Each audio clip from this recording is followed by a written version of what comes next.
오늘 말씀의 제목 함께 따라하겠습니다. 평화 주시는 성령님을 믿습니다. 오늘은 6.25 한국전쟁 73주년 정전 70주년을 앞두고 평화기도회 샬롬 기도회로 모였습니다. 먼저 오늘 예배하는 모든 성도님들에게 하나님 주신 하늘의 평화가 가득하기를 주님의 이름으로 축원합니다. 서로 좀 인사하면 좋겠는데요. 여러분, 우리 기독교 예배 예전 전통 가운데 참 귀한 것이 있습니다.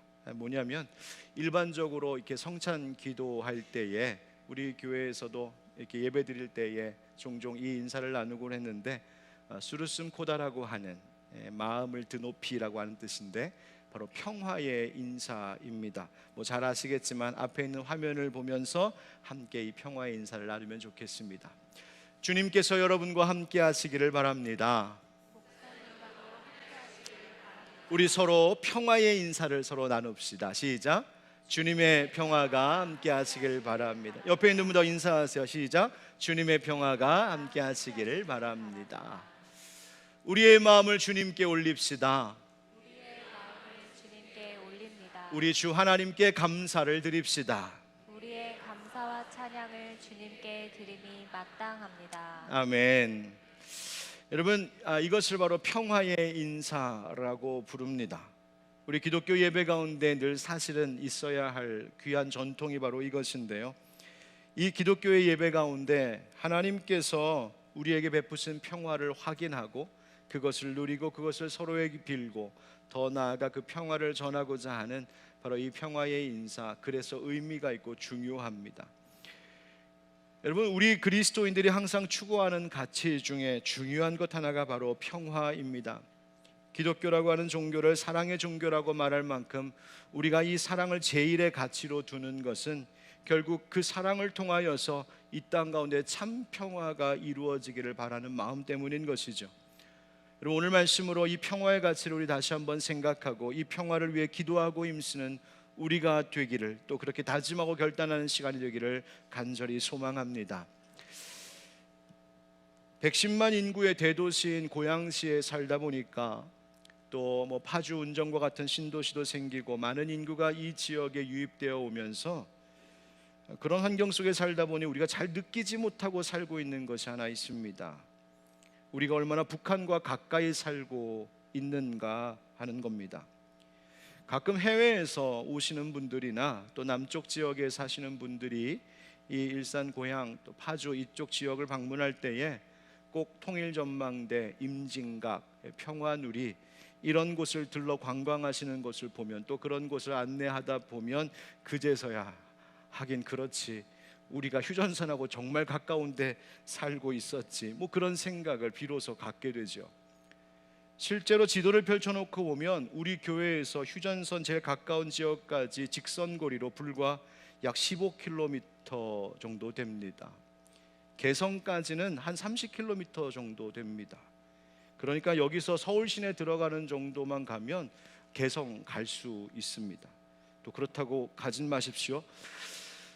그런데 여러분, 언젠가 통일이 되어 고속도로를 연결하게 되면 우리가 늘상 다니는 그 자유로와 평양 개선 간의 고속도로가 아마 연결되지 않을까 싶습니다. 가까이 있으니까요. 그렇게 되면 우리 교회에서 출발해서 개성시까지 자동차로 달리면 잘하면 1시간 안에도 들어갈 수 있는 거리에 있는 곳, 그것이 바로 북한입니다.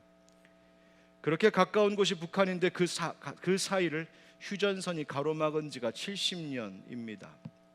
맑은 날 이곳에서 올려다보는 하늘은 북한 땅에서도 얼마든지 볼 수 있는 똑같은 하늘인데, 그렇게 같은 하늘 아래에 살면서 이리 오랫동안 우리가 갈라져 있습니다. 세계인들이 아마 이 지역, 이 고양시, 파주시 이쪽 지역에 살고 있는 우리를 보면, 야, 정말 저 사람들은 전쟁 가까이에 살고 있는 사람일 텐데 어쩜 저렇게 평화롭게 사나, 아무 일 없이 사나, 아마 그렇게 생각할지 모르겠습니다. 우리는 늘 믿고 있는 게 있잖아요. 미사일에 날아가면 우리 머리 위로 지나갈 거라고. 참, 이렇게 휴전선 가까이 북한과 인접하며 살면서도 이렇게 평온하게 살고 있는 것도 역시 하나님 은혜일 겁니다. 그런데 여러분, 절대 잊지 말아야 할 것은 우리 땅, 우리 민족이 아직도 분단 국가라고 하는 이 가슴 아픈 현실, 그래서 분단의 아픔, 전쟁의 상흔이 멀리 있지 않고 늘 우리 곁에 있다는 점입니다. 여러분, 이곳 일산에는 한국 전쟁으로 인한 가슴 아픈 역사를 전해주는 곳이 있습니다. 여기서 가까운 덕이동을 가면 고양시 현충공원이 있습니다. 이곳에는 현충탑, 충원탑이 있어서 6.25에 참전하셨던 분들이 모셔져 있는데, 당시 고양 파주 지역이 북한에 넘어갔을 때에 경의선 열차를 타고 통학하던 학생들을 중심으로 청년 한 240여 명이 태극단이라고 하는 반공결사대를 조직해서 반공투쟁을 했었고, 그때 희생되신 분들의 영령을 위로하고 그 정신을 기리는 현충공원이 덕이동에 있습니다. 늘 출퇴근하면서 보게 되는 곳이 그곳입니다. 한편 또 이와 관련해 오랜 갈등과 아픔의 이야기가 있는 곳도 있습니다. 가까이 탄현동 황룡산 자락에는 금정굴이라는 곳이 있습니다. 이 고양시가 사실 우리가 지금 살고 있는 이 지역이 어떤 지역이었냐면, 그 1950년 6월 25일 북한이 남침에 들어왔을 때에 불과 3일 만에 북한에게 넘어갔던 지역이 바로 우리가 살고 있는 이 지역입니다. 그런 이곳이 그 해에 9월 인천 상륙작전으로 인하여서 능곡과 일산이 수복되었는데, 그때 정말 가슴 아픈 일이 벌어지고 맙니다. 북한에 넘어갔던 시기에 이곳 주민들 가운데 북한 인민군을 도왔다라고 하는 부역 혐의를 받은 분들이 금정굴이라는 곳에서 무참히 학살당하는 일이 있었습니다. 희생당한 분들의 가족들은 사실 아무 죄 없는 분들이 억울하게 오해받고 끌려가 희생당한, 이것은 민간학살, 양민학살이었다고 말씀하시면서 진상규명 운동을 시작하셨었습니다. 또 반대 다른 쪽에서는 양민학살이라니 무슨 소리냐, 우리가 이 나라를 지키기 위해서 얼마나 애쓴 것인데 저들이 북한군 부역 혐의가 확실했다라고 주장합니다. 그래서 또 반대쪽에서는 아니다, 그 중에 물론 부역자들도 있었겠지만 죄 없는 민간인들이 많이 희생당한 것이 분명한데 속히 이들에 대한 명예회복과 국가적 배상이 필요하다는 주장이 아주 오랫동안 팽팽히 맞서 왔었던 그 갈등이 있던 곳이 바로 이 고양시입니다. 그래서 이 둘 사이에 오랫동안 깊은 상처와 갈등이 이어져 왔습니다. 그러다가 경기도의회에서 1999년 일산 금정굴 사건 진상규명조사위원회를 만들어서 이 민간인 불법 학살이 있었음을 인정하고, 2006년에는 또다시 과거사정리위원회에서 이 금정굴 사건을 다루면서 유족에게 국가배상을 판결한 일이 있었습니다. 어쩌면 이 말씀을 듣고 계신 분들 가운데에도 이 일과 관련된 분들의 후손들이 계실지도 모르는데, 민감한 문제여서 참 죄송스럽습니다만 우리 가까이에 이런 전쟁과 분단의 아픈 현실이 있음을 기억하자는 취지로 조심스레 말씀을 드리는 것이니 양해를 부탁드립니다. 그렇게 전쟁과 이 분단의 일이 우리와 멀리 떨어져 있지 않습니다. 끔찍한 전쟁터 위에 다시 세워진 나라, 또 그런 도시가 지금 우리가 살고 있는 이 땅이고, 여기 계신 성도님들 가운데에도 그 전쟁의 때를 겪고 오신 분이 아직도 분명히 많이 계십니다. 그 이후로 전쟁의 상흔이 아직 다 가시질 않았습니다. 여전히 정치적으로, 이념적으로 극심한 분열과 갈등은 반복되고 있고, 이곳저곳에서 그런 이유로 대립, 다툼 계속되고 있는 바로 우리 사회, 우리나라입니다. 그래도 우리 남한은 전쟁 이후로 전 세계가 기적이라고 할 만큼 경제적 도약으로 크게 발전하고 정치도 민주화되고, 또 요즘에는 K문화의 물결이 온 세계를 정말 휩쓸고 있어서 정말 큰 영향력을 미치는 강국, 선진국이 되었습니다만, 같은 하늘 아래 정말 앞서 말씀드린 것처럼 조금만 달려가면 닿을 수 있는 북한의 실정은 너무나 어렵고 안타깝습니다. 얼마 전 BBC 방송국에서 북한 내부의 주민과 비밀 인터뷰를 한 내용이 다큐멘터리로 제작된 동영상이 있어서 제가 관심 있게 보았습니다. 그런데 그 영상 썸네일에 쓰인 제목이 좀 충격적이었는데, 그 제목이 뭐였냐면 북한 주민들 빨리 전쟁이 일어났으면 이라고 되어 있더군요. 아니 왜 그럴까? 왜 북한 주민들은 빨리 전쟁이 나기를 원하고 있을까? 그 다큐멘터리에서 북한의 어느 한 시장 상인의 이야기를 들려주었습니다. 코로나 이전에는 그래도 생활이 안정적이었답니다. 물론 정상적인 경제 활동으로 생계를 유지할 수 없었기 때문에 중국에서 밀반입해오는 식량이나 약품을 가져다가 내다 판 돈으로 생계를 겨우 유지했었습니다. 그런데 여러분, 코로나가 남한에만 있었던 것은 아니잖아요. 코로나를 겪으면서 그 이후로 이 북한의 국경이 완전히 차단되었습니다. 그래서 밀수하다 적발되면 이 강화된 무시무시한 처벌을 받게 되고 심지어 처형되는 일도 있었습니다. 배가 고파 먹을 것을 구하러 이 집 저 집 문을 두드리는 사람들이 생기고 구걸하는 사람들이 늘어 굶어 죽는 사람도 있었답니다. 어느 가정의 식구는 엄마가 아파 누우니까 어린 자녀들이 구걸하러 다니다가 결국 세 식구가 모두 굶주려 죽은 모습을 보았다는 증언도 있었습니다. 미국의 식량 배급, 그런 거 다 옛날 이야기였다고 말하고 있습니다. 상대적으로 조금 나은 평양에 사시는 어떤 분도 식료품점에서 일을 하는데 정작 자기는 먹을 것이 없어서 이틀 동안 온 가족이 아무것도 못 먹고 물만 마셨다고. 아이들을 키우고 있는데 아이들과 항상 함께 생각하는 것이, 아이들을 볼 때마다 열흘만 어떻게든 버티자, 열흘만 어떻게든 버티자, 그러면서 견디고 있으시답니다. 과거 1990년대, 2000년대 초반까지 그 김정일 때에 고난의 행군이라는 것이 있어서 북한 온 주민들이 극심한 가난으로 고통을 겪었던 시기가 있었습니다. 그 이후로 굶어 죽는다는 소식이 사실 잘 들려오지 않았었는데 코로나 이후로 또다시 굶주림으로 죽어간다는 비보가 들려오고 있는 형편입니다. 북한의 경제 상황이 완전히 붕괴되었다는 겁니다. 고난의 행군 이후로 주민들이 각자 생존하기 위해 그 고난의 행군을 겪어오면서 이 북한 주민들이 어떻게든 살아날 방법을 찾다가 그 찾은 것이 중국에서 밀수하는 것이었는데, 이제 코로나 때문에 이것도 다 막히니까 삼엄한 통제 속에서 아무것도 할 수 없는, 정말 주민들의 살 길이 깜깜해진 상황이라는 것이죠. 전문가들이 말하는 것을 들어보니까 과거에는 이러한 가난이 좀 대처 가능한 수준이었다면 지금은 전혀 그러지도 못하는 상황 가운데 있답니다. 북한 주민들이 극심한 공포 속에 있다고 보여진다, 그렇게 분석하더군요. 김정은 정권은 주민들의 실상에 무관심하고 그들은 이 어려움을 이기자며 오히려 적대국이라고 하는 미국, 남한, 일본, 이들과 맞서 싸우려면 핵무기 개발해야 된다고, 거기에 혈안이 되어 있고 그 일에 힘써야 한다고 선전을 하고 있습니다. 먹을 건 없는데 핵무기 개발만 하고 있는 북한, 그래서 주민들은 또다시 옛날로 돌아가고 있다고 보는 겁니다. 요즘 북한 젊은이들은 어떨까?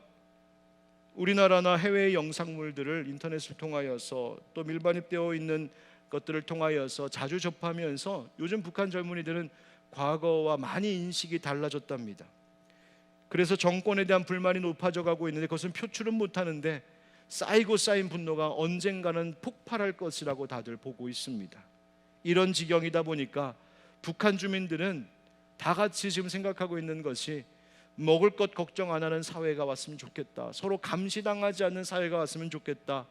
그러니 이런 상황을 빨리, 차라리 전쟁이라도 일어나서 이런 상황이, 이 북한의 형편이 빨리 끝났으면 좋겠다라고 하는 말이 그래서 나오는 이유였던 겁니다. 이런 일이 어디서 벌어지고 있다는 겁니까? 차 타고 30분만 달려가면 바로 그곳에, 그 땅에 일어나고 있는 일입니다.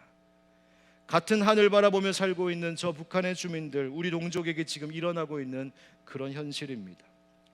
한반도는 휴전, 정전 중이라고 말하지만 또 우리가 알고 있는 것 있지 않습니까? 작년에 발발한 우크라이나와 러시아 전쟁은 지금까지도 끝날 줄을 모르고 있습니다.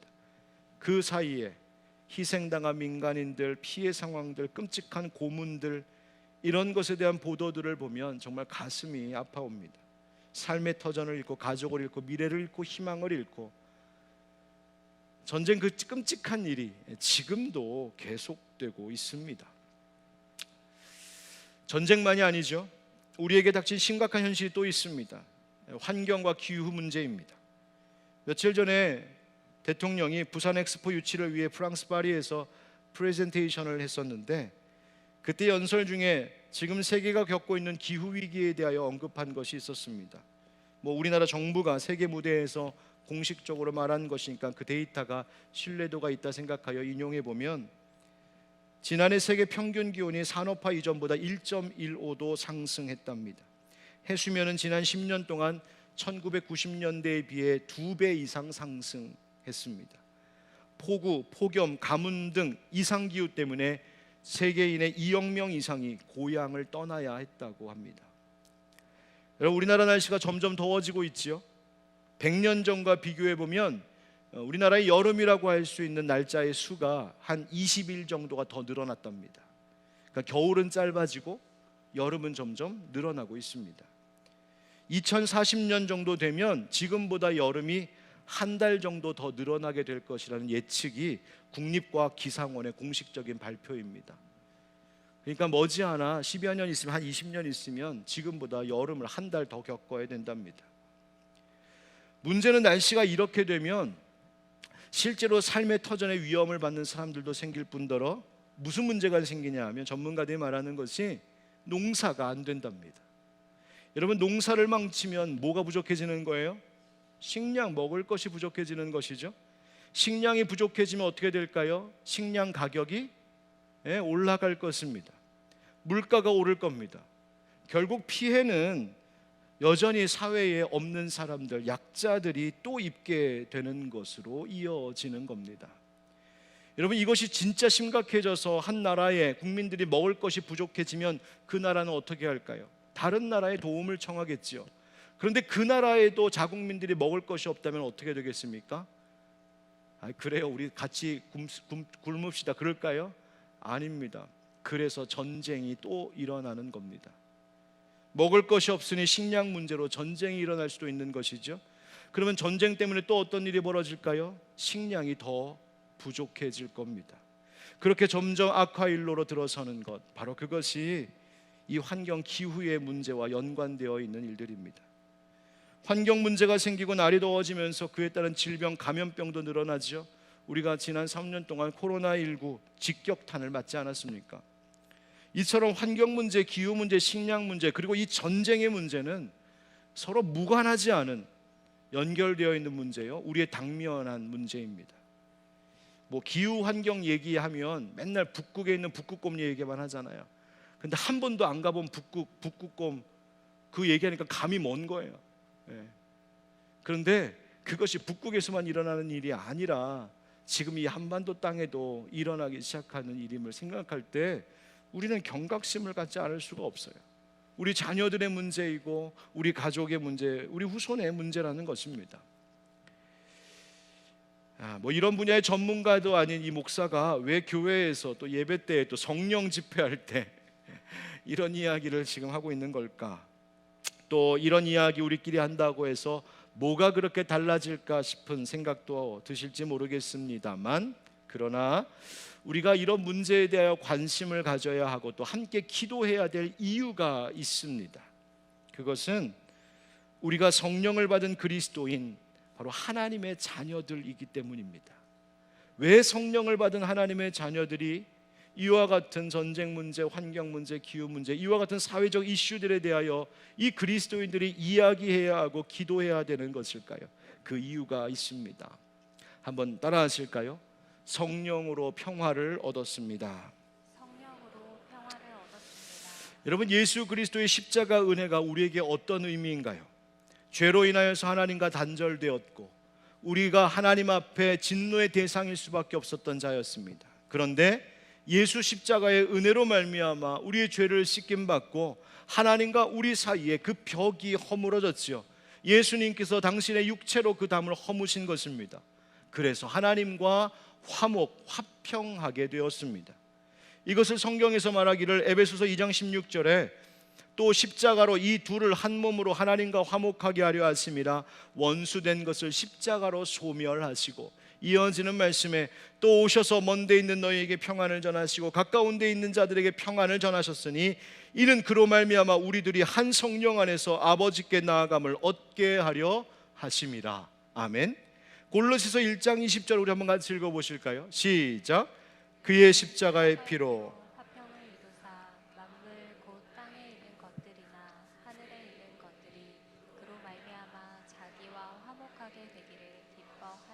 아멘. 예수님의 십자가 그 피의 은혜가 우리에게 하나님과 우리를 화목하게 화평하게 했다는 바로 그 말씀입니다. 그런데 어떻게 2000년 전 예수님께서 십자가에서 돌아가신 그 사건이 오늘 우리가 하나님과 평화를 이루는 일이 되었습니까? 바로 성령님께서 우리에게 그 일을 행하신 것이죠. 성령께서 우리에게 예수 그리스도를 주로 믿는 그 믿음을 고백하게 하셨고, 성령님으로 인하여서 우리가 하나님을 아빠 아버지라고 부를 수 있는 하나님의 자녀 되게 하셨습니다. 그래서 성령을 양자의 영이라고도 말하는 이유가 바로 거기에 있습니다. 우리로 하여금 이 땅에 살고 있지만 하나님의 자녀, 하나님 나라 백성으로 살게 하신 분이 바로 성령님이시요, 그 성령으로 인하여 우리 가운데 하나님과 우리 사이에 진정한 화평, 화목, 평화가 이루어졌다는 것입니다. 그 평화의 일은 어떻게 또 연결될까요? 로마서 14장 17절에 하나님의 나라는 먹는 것과 마시는 것이 아니요 오직 성령 안에 있는 의와 그 다음 무엇과? 평강과 희락이라. 하나님 나라 백성된 자들에게는 하나님 주시는 평강이 임하게 되었다고 말하고 있습니다. 로마서 15장 13절에도 소망이 하나님이 모든 기쁨과 평강을 믿음 안에서 너희에게 충만하게 하사 성령의 능력으로 소망이 넘치게 하시기를 원하노라. 아멘. 즉 성령의 능력으로 인하여 우리 안에 소망이 넘치게 되었는데, 그 소망이 무엇이냐면 이 세상의 헛된 소망이나 헛된 희망이 아니라 하나님이 주시는 기쁨, 하나님이 주시는 참된 평강을 누리는 그 소망이 바로 성령의 은혜로 말미암아 우리 가운데 시작되었다는 것입니다.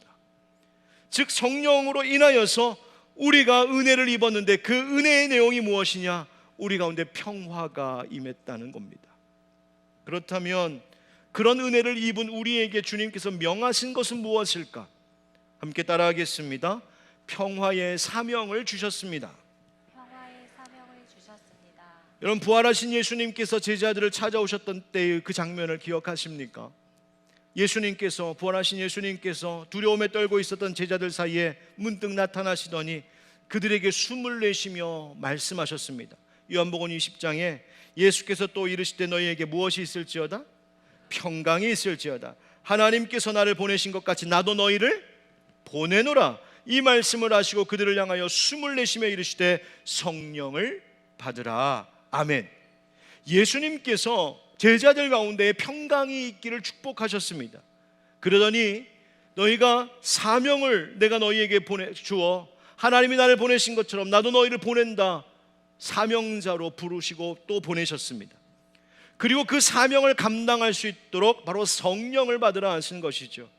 여러분, 이 말을 다시 한번 곱씹어 생각해 보면 예수님께서 제자들에게 그리고 우리에게 성령을 보내주심은 그 성령의 권능을 받아 보냄받은 자, 바로 사명자로 살아갈 수 있도록 하신 것인데, 그 사명이 무엇인가? 바로 평강의 소식을 전하고 평강을 지키는 일을 하라고 우리에게 성령을 보내주신 것입니다. 평화의 소식 뭡니까? 바로 예수 복음 전하는 일이죠. 그래서 예수 그리스도를 믿는 모든 그리스도인들이 가지고 있는 그 공통된 사명이란 바로 우리에게 참 평화 되신 예수 그리스도의 복음 전하는 일인 것입니다. 그런데 이 복음을 전하는 일과 더불어 또 우리에게 명하신 일이 있습니다. 그것이 앞서 우리 함께 봉독했던 에베소서 4장 3절입니다. 평안에 매는 줄로 성령이 하나 되게 하신 것을 어떻게 하라? 힘써 지키라고요. 이 말씀은 사도 바울이 에베소 교회에 대하여 이 교회를 두고 하신 말씀입니다. 교회가 어떤 곳이라는 말입니까? 교회란 성령께서 하나 되게 하신 공동체라는 거예요. 모든 것에서 서로 다른 우리들, 각기 다른 우리들을 성령께서 하나 되게 하셨답니다. 무엇으로? 성령께서 평안에 매는 줄로, 바로 샬롬의 줄로 우리를 묶으셨다. 마치 뭐처럼? 한 몸처럼 우리를 평안의 줄로 매셨다, 묶으셨다 하는 겁니다. 그래서 성령님은 우리에게 이 샬롬, 평화를 주시고 이 샬롬으로 우리를 한 몸, 한 마음 되게 하여 주시고, 그런 우리로 하여금 그 평화, 그 샬롬을 추구하며 지키며 전하며 살게 하시는 것입니다. 그래서 하반절에 그렇게 하라고 힘써 지키라 명령하신 것이죠. 우리에게 주신 평화를 힘써 지키라고요. 여러분, 뭘 말하는 겁니까? 우리가 평화로 하나 된 것, 우리 안에 평화가 임한 것을 얼마든지 깨뜨리려고 하는 공격이 이 세상 가운데는 있다는 이야기입니다. 그러니 지키라는 것이죠. 무엇이 우리의 평화를 깨뜨립니까? 거짓된 가르침이나 잘못된 교리가 영적으로 우리 가운데 있는 질서를 무너뜨리고 평화를 깨뜨리기도 합니다. 때로는 사단이 우리의 마음 가운데 시기와 질투를 불러일으켜서 다투게 하고 분열을 일으킵니다. 바로 그러한 일들이 일어날 때 교회는 하나된 평화가 깨지지 않도록 해야 되는 것, 바로 그것이 주께서 우리에게 명하신 일입니다. 누군가 비난하거나 정죄하면서 상처와 아픔을 가져다주는 일, 그거 하지 않아야 되고, 내 마음만 아니라 다른 형제자매 이웃의 마음에도 평화가 깨지지 않게 해야 된다는 것입니다.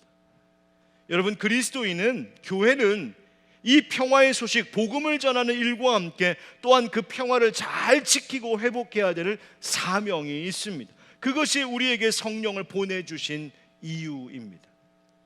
고린도후서 5장에 모든 것이 하나님께로부터 났나니 저가 그리스도로 말미암아 우리를 자기와 화목하게 하시고 또 우리에게 화목하게 하는 직책을 주셨으니 이는 하나님께서 그리스도 안에 계시사 세상을 자기와 화목하게 하시며 저희의 죄를 저희에게 돌리지 아니하시고 화목하게 하는 말씀을 우리에게 부탁하셨느니라. 아멘. 우리에게 주님이 부탁하신 일, 그것이 그 평화의 소식을 전하며 그 평화를 잘 지키고 이루는 일에 힘쓰라 하신 것이었습니다. 자, 그러면 이 평화를 위하여서 우리가 할 수 있는 일이 무엇일까요? 함께 따라하겠습니다. 평화는 나로부터 시작될 수 있습니다. 평화는 나로부터 시작될 수 있습니다. 사실 더 정확하게 말하자면 평화는 이 작고 작은 나를 통하여서도 전해지고 이루어질 수 있다는 말입니다. 여러분, 전쟁의 문제, 환경의 문제에 대해서 말할 때 말하는 저조차도 종종 고민에 빠지는 점이 하나 있는데, 그것이 뭐냐면 야, 이렇게 한다고 뭐가 그렇게 크게 달라질까 하는 것입니다. 내가 쓰레기 좀 줄이고 플라스틱 안 쓰고 일회용품 안 쓰고 애쓴다고 해서 진짜 세상이 달라질까? 뭐 이런 고민들입니다. 그런데 성경은 그렇지 않다고 말합니다. 바로 너에게서부터 평화가 시작되도록 하라고 합니다. 평화라고 하는 거대한 강물줄기를 이루려면 우리 각 사람이 평화의 작은 시냇물줄기가 먼저 되어야 된다는 겁니다. 여러분, 미가 선지자가 예수 그리스도의 오실 것, 메시아의 오심을 예언하면서 그 메시아께서, 그리스도께서 태어나실 베들레헴을 향하여 외친 예언의 말씀이 있었습니다. 미가서 5장 2절에 베들레헴 에브라다야, 너는 유다 족속 중에 어떠할지라도 작을지라도 이스라엘을 다스릴 자가 내게서 나올 것이라. 그의 근본은 상고의 영원에 있느니라. 그리고 이어서 5절 말씀에 이 사람은 무엇이 평강이 될 것이라 예언했습니다. 바로 그가 누구입니까?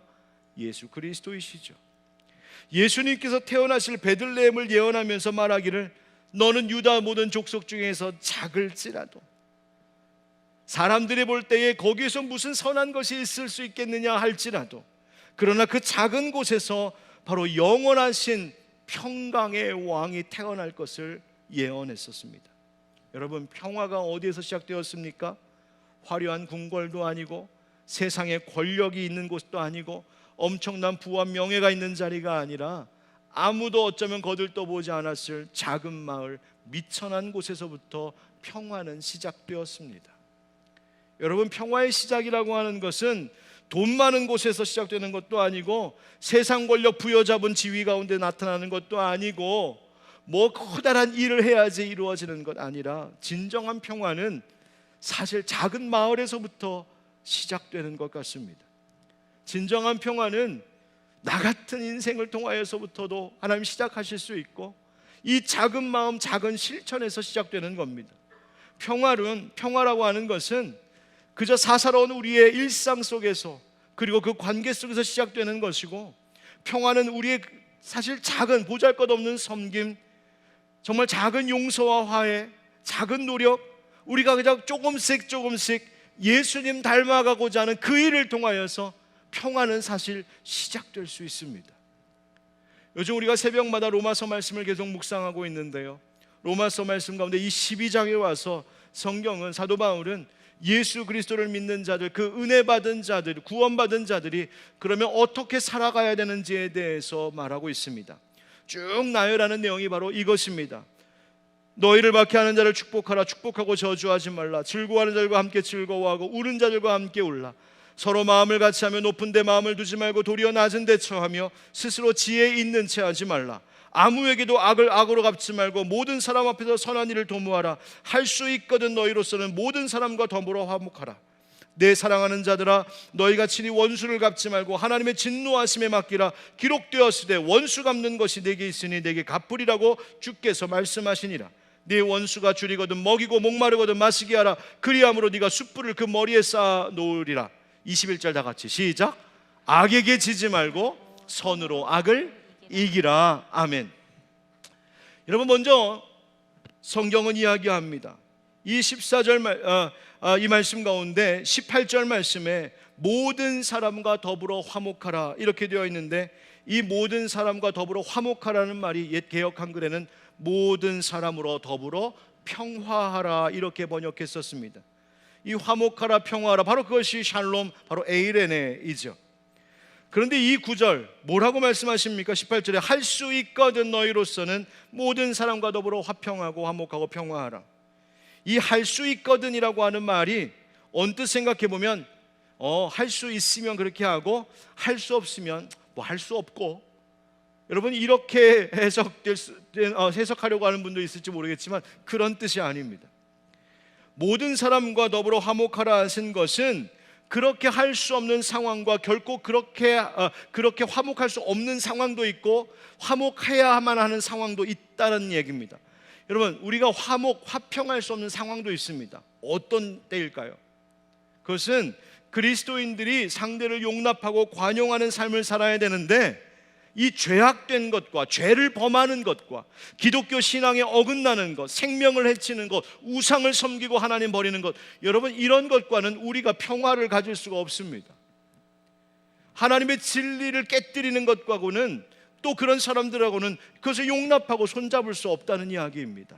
그러나 그런 것이 아니라면 할 수 있는 모든 힘을 다하여 사람들과 평화하라, 화목하라 하시는 것입니다. 평화를 이루고 지키는 일에 힘쓰라는 거예요. 여러분, 이 샬롬이라고 하는 말, 에이렌의 샬롬이라고 하는 것의 개념이 무엇이냐면, 물론 전쟁이 없는 평화를 말하기도 합니다만, 이것은 내 몸의 안전함을 말하는 것과 동시에 내적으로도 마음의 평안함을 가져오는 것을 이야기합니다. 뿐만 아니라 이 샬롬이라고 하는 것은 나 혼자 개인적으로 이 평안을 누리고 안전을 누리는 것도 되지만, 사실은 그것으로 끝나는 것이 아니라 국가적으로, 사회적으로, 공동체적으로 모두가 정의롭고 질서 있고 평화를 누리는 것, 바로 그것이 샬롬입니다. 그러니까 여러분, 그냥 나 혼자 평안하다고 해서 그게 샬롬이 아니란 말입니다. 나는 평안한데 나 때문에 다른 사람이 불편하면 그것은 샬롬이 아닙니다. 나는 내 손에 있는 무거운 돌 가벼워지려고 돌을 던져서 나는 이제 평안하다 하는데 그 돌에 맞는 개구리는 평화롭지 않습니다. 샬롬이라고 하는 것은 오히려 내가 좀 불편해도 다른 사람을 평화롭게 하는 것, 그것이 샬롬입니다. 그 일을 위해서 어떻게 하라고 하셨습니까? 앞서 읽었었던 로마서 12장 말씀에 보니까 너희들이 저주하지 말고 뭐 하라? 축복하라 하십니다. 보복하지 말고, 갚으려고 하지 말고 축복하라고요. 예수님도 마태복음에 말씀하시기를 네 이웃을 사랑하고 네 원수를 미워하라 하였다는 것을 너희가 들었으나 나는 너희에게 이르노니 너희 원수를 사랑하며 너희를 박해하는 자를 위하여 기도하라 하셨습니다. 여러분, 누군가가 여러분을 혹시 욕하는 소리를 들으십니까? 그러면 바로 당신을 욕하는 그 사람을 위해 복을 빌며 기도하십시오. 누군가 여러분 마음을 상하게 하고 다치게 합니까? 그러면 오히려 그를 더욱 선대하며 그를 위해 기도해 주십시오. 목사님 어떻게 그럴 수 있습니까? 아니, 나를 욕하고 내 마음을 이렇게 다치게 하고 실망시키고 힘들게 하는 저 인간을 어떻게 축복합니까? 맞죠? 육의 마음으로는 그렇게 할 수가 없습니다. 그런데 여러분 기억하십시오. 우리는 무엇을 받은 사람들입니까? 성령 받은 사람들. 그렇다면 성령께서 주시는 마음을 한번 따라가 보십시오. 인간적인 마음으로는 도무지 저 사람을 위해 축복하고 선대하고 기도할 수 없을지라도 여러분, 성령님께서 주시는 그 마음, 눈 딱 감고 순종하며 그를 축복하고 그분을 한번 선대해보고 오히려 그를 위해 축복하는 기도를 해보십시오. 분명 놀라운 일이 일어날 것입니다. 혹 그가 복받을 그릇이 안 된다면 그 복이 오히려 우리에게, 나에게 돌아올 것입니다. 왜? 눈 딱 감고 성령님께 순종한 것을 하나님 아시니 하나님이 우리에게 상 주실 줄 믿습니다. 그래서 축복하라는 거예요. 또 한 가지 15절 말씀과 더불어 함께 이 로마서 12장이 말하는 것이 뭐냐면 함께 울고 함께 웃으라는 것입니다. 함께 웃고 함께 울어라. 여러분, 다른 사람의 잘된 일 축복하고 축하고 칭찬하는 마음 가지시는 겁니다. 여러분, 공감 능력이 많이 약해진 이때에 같이 기뻐할 것 같이 기뻐하고 함께 아파할 줄 알고 함께 슬픔을 나눠지는 일을 해야 합니다. 사회적, 정치적, 이념적 분열과 대립이 끝없는 이 사회의 일들이 그냥 남의 이야기인 양 그냥 가끔씩 그냥 뉴스 보면서 에이구 저러는 안 되는데 그러고 지나갈 것이 아니라 그거 함께 마음 아파해야 됩니다. 앞서 말씀드린 이 분단의 아픔과 북한의 실정에 대하여서 그냥 이때만 되면 한번 생각하는 그런 건 아니라 정말 그것에 대해서 가슴 아파하면서 내가 무엇을 할 수 있을까 기도할 수 있어야 됩니다. 우리 교회가 이제 앞으로 이 북한의 이 실상 때문에 힘겨워하고 있는 이 주민들 위하여 뭘 할 수 있을까? 우리가 통일 한국을 어떻게 준비할 수 있을까? 교회가 함께 고민하고 기도해야 됩니다. 환경 문제, 기후 문제, 식량 문제, 나랑은 먼 이야기, 나는 별로 상관없는 이야기. 여러분, 그렇게 하지 마시고 아무것도 아닌 것 같지만 작은 일이라도 내가 함께 하는 것, 그렇게 이 사회와 이 나라와 온 세계가 함께 아파하고 있는 문제에 대하여서 함께 울 줄 아는 것, 여러분, 그것이 평화를 시작하는 작은 신의 물줄기가 되는 것입니다. 그리고 세 번째, 19절부터 21절 말씀을 통틀어 말하자면 선으로 악을 이기라 하는 것입니다. 원수가 불효하지 말고 오히려 원수가 굶주렸으면 먹이고 원수가 목마르면 마시우게 하라고요. 왜요? 그것이 그의 머리 위에 숯불을 올려놓는 것이랍니다. 그게 무슨 말입니까? 여러분, 여기에 숯불이 있으면 어떨 것 같아요? 얼굴이 뜨겁겠죠? 맞습니다. 바로 그겁니다. 오히려 내가 그를 선대하고 잘해주면 그 원수된 자가 낯이 뜨거워 스스로를 돌아보게 된다는 이야기입니다. 여러분, 오히려 우리가 적극적으로 악을 이기기 위하여 적극적으로 선을 행할 수 있기를 간절히 소망합니다. 얼마 전에 브라질 룰라 대통령이 프란치스코 교황을 만났는데 그때 선물 받은 청동 작품에 이런 문구가 새겨져 있었답니다. 기사가 났는데 평화는 깨지기 쉬운 꽃입니다. 이렇게 써 있는 선물을 했다는 거예요. 평화는 깨지기 쉬운 꽃입니다. 많은 생각을 좀 하게 했습니다. 그렇구나. 평화는 참 보기에는 아름답고 소중한 것인데 그것은 깨지기 쉬운 것, 다시 말하면 잘 돌보고 잘 가꾸어야 하는 것이구나. 여러분, 우리가 성령을 받은 우리이고 성령님께서 우리에게 평화를 힘써 지키라 하셨으니 우리의 생활 모든 곳곳에서 그 평화를 위하여 힘쓰는 저와 여러분 또 우리 교회가 되기를 주님 이름으로 축복합니다.